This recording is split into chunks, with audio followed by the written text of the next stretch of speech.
so much. Hi, everyone. Thanks for joining our panel. Today, we're going to be talking about the disproportionate impacts of pesticides on communities of color and other continuing artifacts of how racism has historically and continues to shape our food system. I'm Jessica Shade, the Director of Science Programs for the Organic Center. For those of you who aren't familiar with us, we're the go-to source of information on organic farming, food, fiber, etc. I am so honored to share this virtual stage with these fantastic speakers.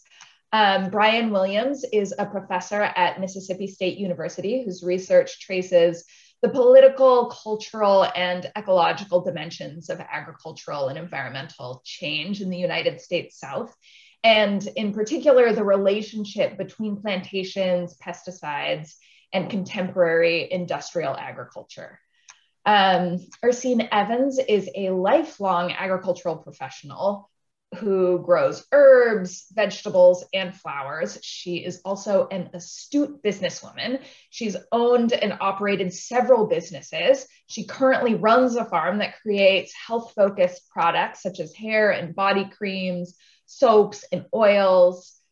She's written multiple different articles that have been featured in both cosmetology and agricultural and farm publications.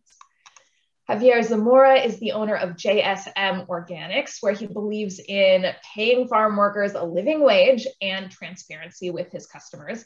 He's on the boards of ALBA, the Ecological Farming Association, and the USDA Farmer and Rancher Committee. Javier is also a strong advocate for Latino rights, specifically for migrant farm workers that come from Mexico. And Jade Algren is a soil conservationist with the USDA Natural Resource Conservation Service. She is the training lead for Somos Sunrise, the Latin wing of the Sunrise Movement, and a board member of the Common Group Food Cooperative. Their work aims to uplift and center the experiences of frontline, marginalized, and agricultural communities in our collective understanding of the climate crisis and the fight for a Green New Deal. So I am going to keep my intro short because I know you're all eager to hear the experiences and knowledge from our panelists. So I'll go ahead and pass the mic on to Brian.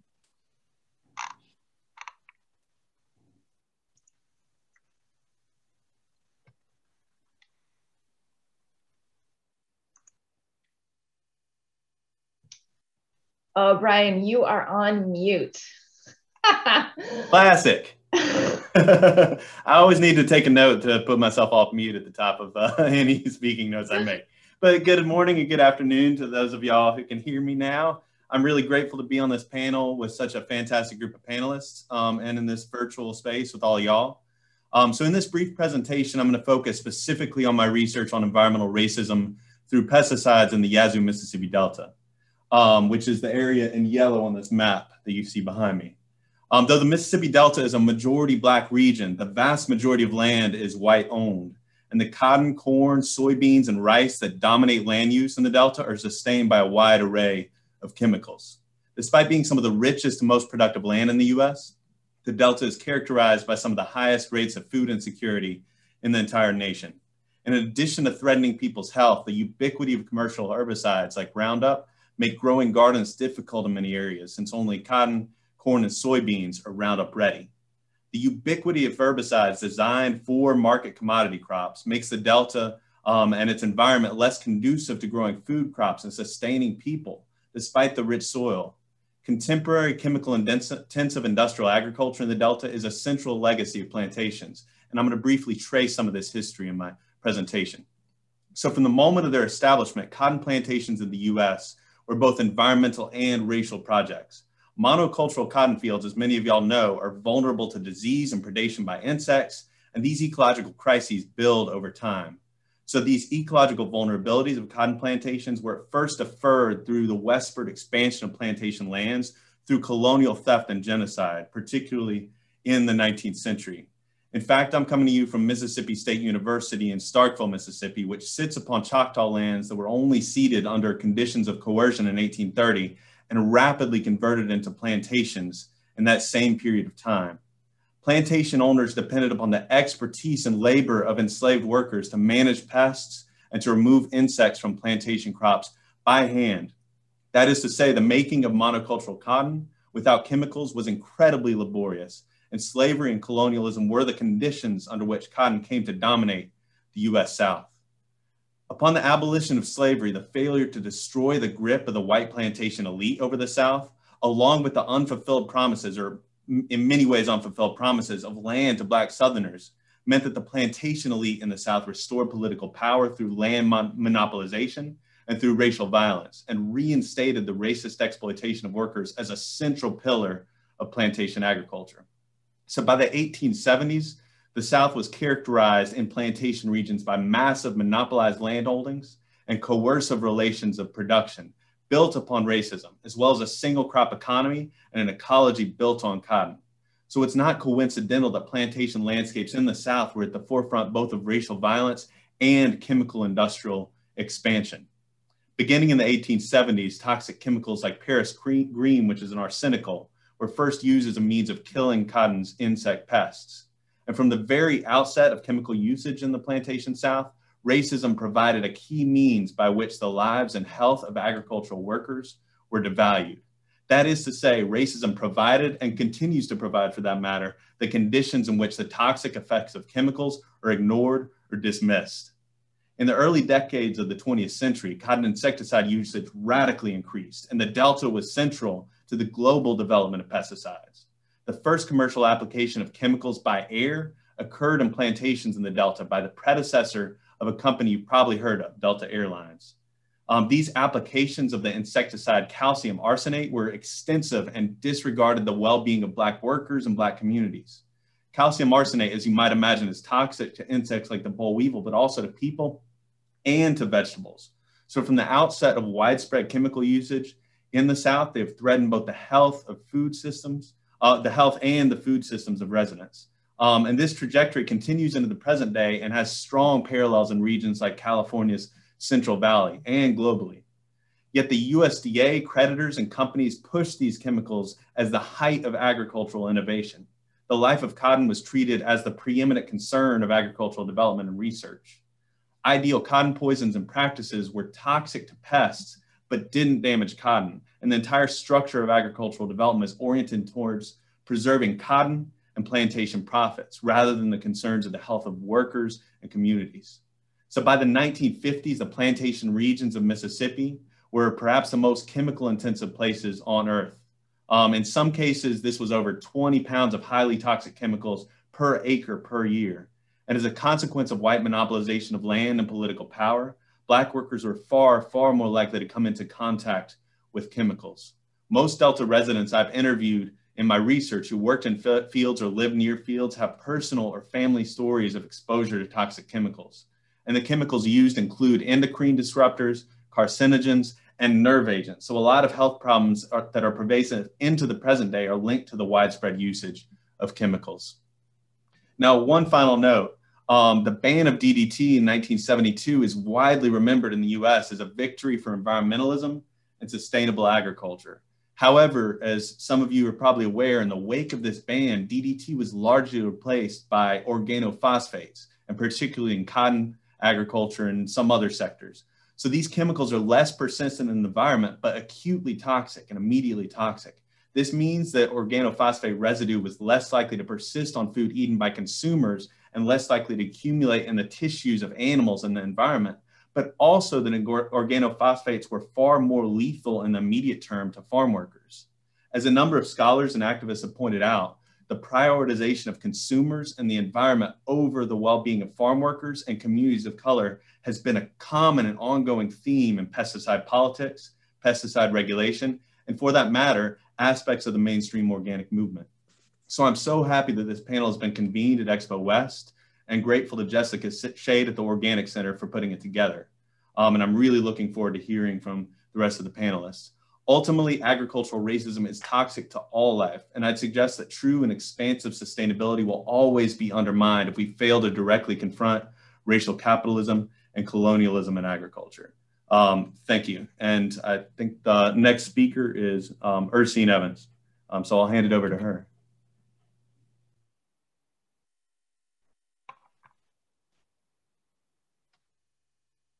Hello, everyone. I feel honored and privileged to be here. I really want to thank Jessica Shea for bringing us together. And Bryant, you just taking me back to being a child. My name is Ursine Evans, and I'm the owner of Francis Flowers and Herbs Farm.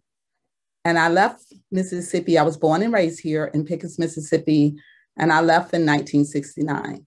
But before I left, I was heavily exposed to DDT. And I remember being a child, and when we would go out into the fields, we would get sores on our legs. And we had no idea it was coming from the cotton poison, but my grandmother knew. Being an herbalist, she would always patch us up. I have a feeling that's one of the huge reasons why I'm sitting here talking to you today, because she always used the remedy to help us detox the body and to clean the body of what we had been exposed to. I didn't understand it then. I didn't even know what she was doing. Matter of fact, I used to tell her that we probably really needed to see a doctor for our conditions. And she would always say to me that she knew what she was doing and that these herbs and plants that she was using would really heal and help our body. And it did. But I noticed as a child, we all had a lot of experience with outbreaks. Every time we would go into the cotton field, it seems like we would get a sore on our legs. So that's my first exposure was to DDT. My next exposure was when I left Mississippi and I moved to Chicago, and I stayed there for about 8 years. And then I moved to California. Well, in California, I lived there during the time of the Met fly. And I was real concerned because I was pregnant with my last child. And I was real concerned with leaving the area. I was in Sunnyvale, California. But at that time, I felt like I didn't have a choice. I didn't have a place to go. They really was telling all of us that we should, who was pregnant, that we should leave the area. But, you know, hindsight now, I would have found the way to leave. But I stayed because I felt I had to provide for my family, and I really couldn't afford to go somewhere while they spray the area, whatever they was going to do to the area where I live in Sunnyvale, California. I remember going outside of my door when the people who was coming into the area for the Met fly, because I was so curious about chemicals and what they was doing to the body, I asked him about the pesticides or whatever they was using for the Met fly. And he asked me, had I ever been exposed to DDT? And I said I had. And he said, well, this is a piece of cake. You know, if you've been exposed to DDT, in other words, he was saying to me that this is not as bad as DDT. That didn't comfort me because I was still real concerned about it. But I didn't have enough wisdom or knowledge or information to really understand what these chemicals was doing. And I decided to become a cosmetologist, which was at that time a way that I could take care of my 4 children. I was a single parent in California without having a restriction on my income. So I became a cosmetology, but the industry that I went into was so toxic and I didn't even realize what I was doing. I really assumed that all the chemicals I was using in the beauty salon, I thought that they was tested and I thought they was okay, until I almost lost my life to chemical poison. I got really severely ill. And then I started consulting with different doctors to find out what the chemicals that I was using affected my health. Well, they couldn't tell me if it was or if it wasn't. But I started calling companies to find out, these chemicals that I'm using, or they affected my health in some kind of way. The companies that I contacted told me that it's such a small amount that it would take like a very long time for those chemicals to affect you. Well, I found out from my study and research, because my grandmother was an herbalist and I started studying herbal medicine real serious then, is that it takes 20 years before the body can set up an infection and for something to affect your body. So I was able to really detoxify my body. I was able to get out of the industry.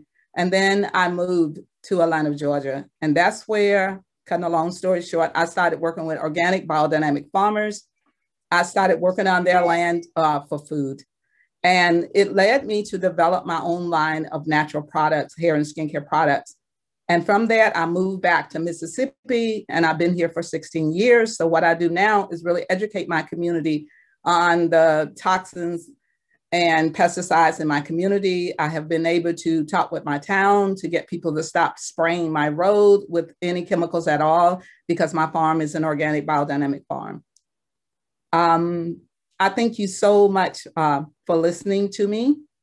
And I'm going to wrap it up with that. Thank you so much. Thank you so much, Racine. That was so powerful. I'm going to pass it on to Javier. Okay. Sure. Well, thank you so much for inviting me to participate. Obviously, I sat down for a little bit after been working from 4:30 a.m. this morning out on the field, and I came down to the parking lot and sit down for a little bit to chat with you. Well, the use of pesticides in ag. My name is Javier Zamora. I'm in Watsonville, close to Salinas, California. The name of my business is JSM Organics. We grow all certified organic strawberries, caneberries, veggies, and flowers. And obviously, we all know, or some of you might not know, that my community, especially, the Latino community in these areas, for a long time been exposed to chemicals that have had very damaging impacts in our communities' personal lives. We know that the industry conventionally depends heavily on different chemicals that make those beautiful strawberries and beautiful vegetables appealing to the consumer out there, without really knowing that you're actually getting killed little by little. And eventually you're gonna have a very hard time trying to cure yourselves, because you eat stuff that it kills pests and insects, but definitely there's a residue on your veggies and fruits that you consume. I can tell you that when I, didn't have my farm, I was a farm worker and I worked for somebody else. And it was really difficult coming back home, because I couldn't really go inside the house without actually changing. I couldn't hug my kids or pet my dog Louie or say hello to the wife without having to, change my clothing and shower. And that's just sickening. So when I had the opportunity to start my own farm, I wanted to make sure that we didn't feel that way and we didn't have to do that. So, and the way for me was just being certified organic and kind of going back to the roots from my beautiful Michoacan, Mexico, where my parents grew in a way that was mostly aligned with organic production. Obviously, it wasn't certified organic, but it was definitely more natural. So these days, I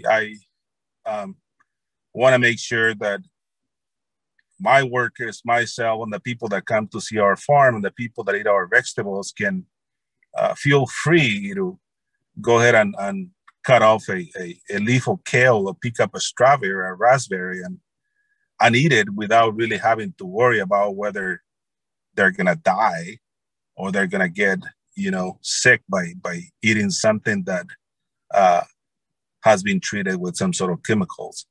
So I really take a lot of pride in keeping a farm that it's that the inputs that we use are meant to be used in organic production. Doesn't necessarily mean they're not gonna kill you. They might give you a little headache or a little bit of diarrhea, but if you were to be in contact with them. But for the most part, it's our biological controls and things that are not so dangerous for humans and animals. So I don't want to take a lot of time, because I want people that have some questions for us to answer. But what I can tell you is that educating ourselves on what's happening out there and where your food comes from and what's in your food and who's producing your food make a big difference in our communities. I think the notion of just going, making a trip to the grocery store and buying something because you're hungry doesn't necessarily mean you're doing the best thing. I think in a way, we have to go back a little bit to what the good old days where you knew your farmer and you knew where your food was coming from and you expected things during the season versus demanding things at any given time. And unfortunately, this access to things at any given time, or your strawberries or your zucchinis in January or December, allows for certain companies or certain individuals to use chemicals that might not be the best for humans and pets and just any living being generally. Muchas gracias. Thank you so much, Javier. Jade, I'm going to pass it on to you. And I think you're great. Off mute. Perfect. Okay. Again, there's a lag in my mic. Hi, everyone. Thank you so much for having me. I don't know if my slides will be pulled up at some point. But in the meantime, my name is Jade Maria. Oh, there we go. I am a soil conservationist with the USDA NRCS.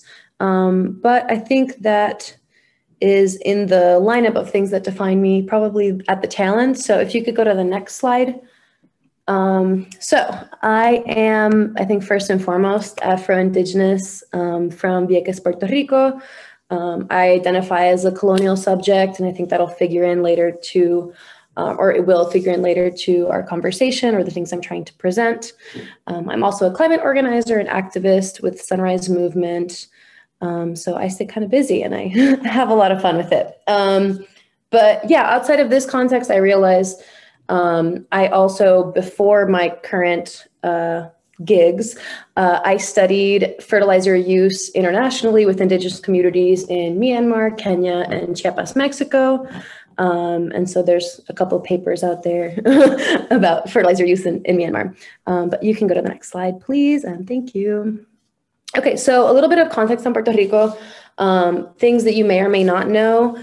But just to give you a rundown, this is the view from my grandparents' house. This is like authentic Puerto Rico. But yeah, there we have a year-long growing season. We are a community of color. We have extremely fertile soils like Caribbean mollisols, if you're into soils. We have a plethora of agronomists because we have a really amazing agricultural university, public university. And we also are an American colony. So the tail end of this is the flip side of that. We are food import dominant. So 85 to 90% of our foods are imported, all from the US because of colonial laws. We've been in a debt crisis for about 15 years now. And with that, we've been bestowed a fiscal control board of unelected officials that are also not from Puerto Rico. That is its own whole thing. And lastly, we are a tax haven for transnational corporations, and that again will figure into why we are a paradise for agrochemical companies as well as transgenic production. So next slide, please. Awesome. So in this one diagram, I think it beautifully encapsulates the industrial ag boom in Puerto Rico around 2005, 2006. So Puerto Rico is not big, 30 miles by 100 miles, and yet we are number one in permits for transgenic experiments. And next is Hawaii, also a community that is dominated by folks of color. And I don't think that's an accident, nor do I think it's, unintentional. So we'll go with that. So can I get to the next slide, please? Awesome. So the reason that we have this ag boom are these really incredible incentives. They're incredible for these corporations, really unsavory for locals. So at the top is corporations that function in Puerto Rico are 90% tax exempt. So this goes back to like it being a tax haven. Wages for these companies are highly subsidized, and you can see that in the graph that I presented here. So we're talking $11.6 million in subsidies that are Puerto Rican taxpayer money while we're dealing with a $64 billion debt crisis. So that is also an interesting tidbit. Also, all these companies are given free water, and Puerto Rico, because it's in the tropics, is very much at risk of desertification and deals with severe droughts through the first half of the year, just kind of part of our regular climatic pattern. And lastly is these fudgy laws, is what I've called them. We actually have really, because of the Great Depression, we have very structured agricultural laws in order to like prevent monopolies. This is kind of a remnant of plantation era, the impacts of the plantation era. So in Puerto Rico, it's codified in our constitution that individual can only own up to 500 acres of land. However, these corporations have been exempt from that. While in that way, however, they are treated as an individual farmer when it comes to that 90% tax exemption. So there is this very much this favoritism. So in this whole presentation, I really wanted to highlight how these the impacts of pesticides for a community of color are very oftentimes like codified in how governments legislate and kind of extract benefits while impacting people negatively. So can I get to the next slide? I can talk a little bit about what that looks like. So just something that might be extremely obvious, but I just wanted to state it outright, is that growing use of pesticides in agriculture is directly linked to the production of genetically modified foods. Obviously, we can immediately think of Roundup, but there are many others. There's actually been studies and articles written about how methyl bromide, which is a very, very toxic pesticide that is banned in the United States, is still being actively used in Puerto Rico by these companies. So that is something that the community has been trying to advocate against. And I think this quote is also really meaningful and like says a lot about what folks are experiencing near these farms that these agrochemical companies have. This one man said, they told us that the chemicals they are using are to kill a worm. They told us that the chemicals don't affect us, although those who throw them or like spray them wear white protective gear. So that's just like to speak on the level of mistrust and I think outright lies that these companies kind of share with the community. So if I can get to the next slide. Okay, so the flip side of this, and trying to end this panel or our presentations on a happier note, is that there is a resurgence in agroecological ag in Puerto Rico. And this was very much a consequence of Maria. After Maria, when we couldn't get food imports for months at a time, there was food scarcity, extreme food scarcity, and it became extremely apparent that lacking a local agricultural industry was like life and death, right? This concept of food security came into public awareness. And so now we're seeing a lot more agroecological, like biodynamic farms that are popping up all over the island to kind of fill that gap. So yeah, I kind of threw a lot of information at y'all, but again, you can move to the next slide here. Some of my resources, and yeah, thank you.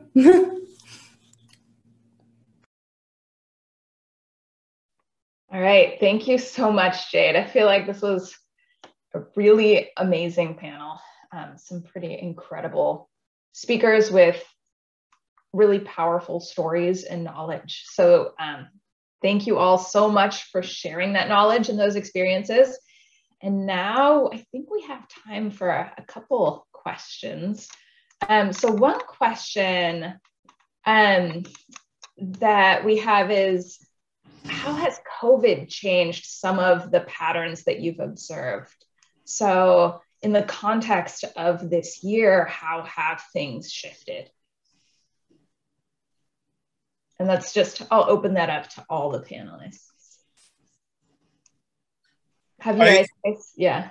Sure, I can answer. Obviously, we're not going to talk about the negative that happened with COVID and all our restaurants, our chefs, and our school districts not being able to, buy our strawberries because the kids were at home. But the beautiful thing is that as one of the speakers was sharing what happened in Puerto Rico, people finally realized that, like, holy cow, I better start doing a little bit of farming myself or understand where it's coming from, because there's not much, on the grocery stores. Their shelves are kind of getting empty. So what happened for us is more people in the Bay Area started understanding that, wow, we need to support our local farmers. We need to know what's out there and where our food's coming from. So, in my case, a bunch of different clusters of people started getting together in neighborhoods and ordering food from us, because there were a couple of videos out there that, where we talk about what was happening. We had lots of strawberries on the field and we just couldn't sell them. So I think, always out of something bad, something good and unique comes out of this. So in my case, I think more and more people started coming back to the sources of food and understanding a little more about the food chain and actually getting their hands dirty themselves. So I think this was kind of like a good, unique opportunity, and it's a blessing that people are paying more attention to some of us that are farming.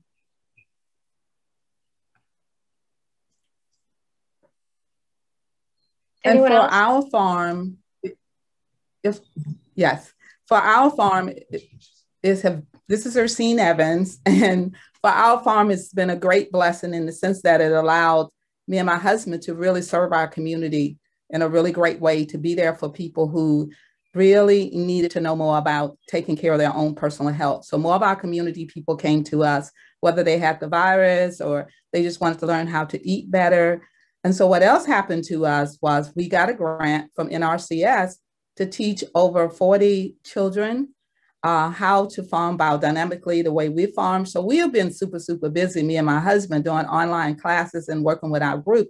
So we just been really active, and it kept us from even focusing in on what was going on. We had to focus in on what we could teach and how we could be of service. So it really focused us more into serving our community. So we are really happy about that.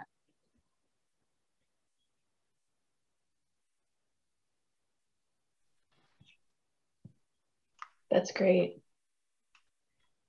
All right, here's another question. What do you see as the biggest need for the future? And where is the best starting point for assessing or addressing that need?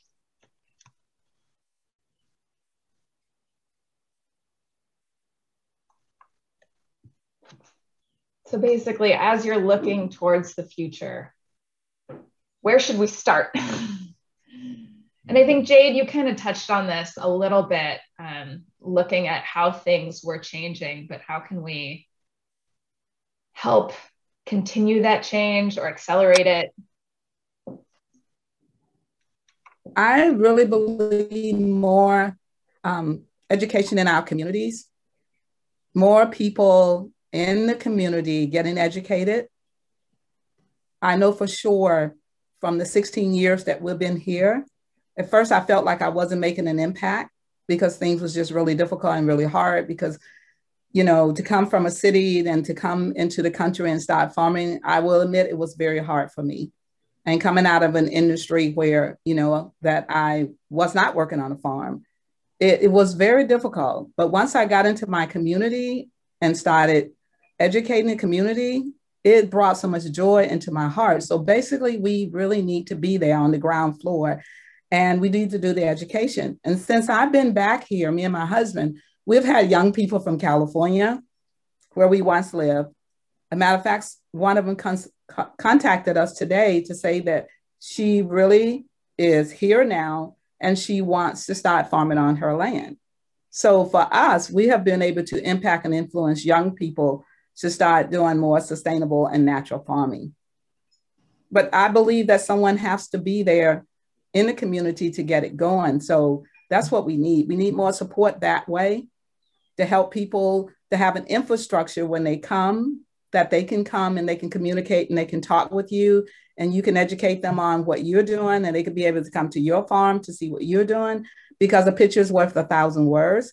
And when the young people come to our land and they see what we're doing here, they're eager to say, I can do this, you know. And I always tell them, look, me and my husband is like, we was 50 when we came, but you know, I'm 71 now. And we need for the young people to pass this on to.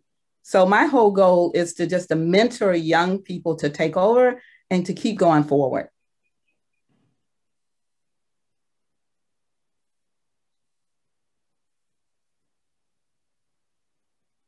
Mike. Okay. Hi. I would like to add to what Ursine had said. Like I said, my tertiary identity is as a soil con for USDA and NRCS, and I'm amazed and really really happy that you were able to receive an NRCS grant for the work that you do. However, in terms of moving forward, perhaps controversially, I think that government agencies, namely the USDA, can do much more in the way of fomenting agriculture amongst communities of color. Especially communities of color have, if you look at the research in this country, have more dynamic, more agroecological practices, and generally employ more folks of color. And so I think in that sense, it's obvious that we should be funding Black and brown communities and their agriculture more, because of just ecological benefits of that. But also, if you're unaware of this, the USDA amongst Black farmers, especially in the South, is known as the last plantation, and there's a really good reason for that. The USDA has been sued by Black farmers.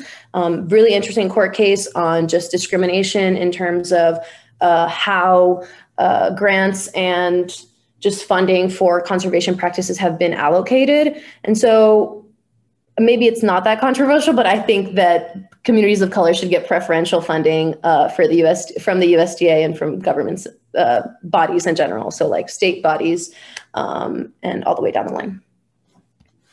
I really want to echo that. The level of capital redistribution and land redistribution that has occurred regressively because of USDA policies, because of state action, is mind-boggling, particularly in a state like Mississippi, where I think 95% of Black-owned land as of 1910 has effectively gone into white hands, gone into corporate hands, because of corporate action in alliance with the USDA, in alliance with local elites, and even, you know, middle-class white farmers. Secondly, like along those lines, a reorientation of agricultural policy to prioritize people who actually work the land and are adjacent to fields, because that's basically the opposite of the main thrust. Although there are some real, you know, good programs with the NRCS, that's the opposite of the general trajectory of what agricultural policy and land policy in the United States does. So those two things are absolutely integral. And if I can just say like the word reparations, like this is actually critical to being able to imagine sustainable agriculture at a national scale. So.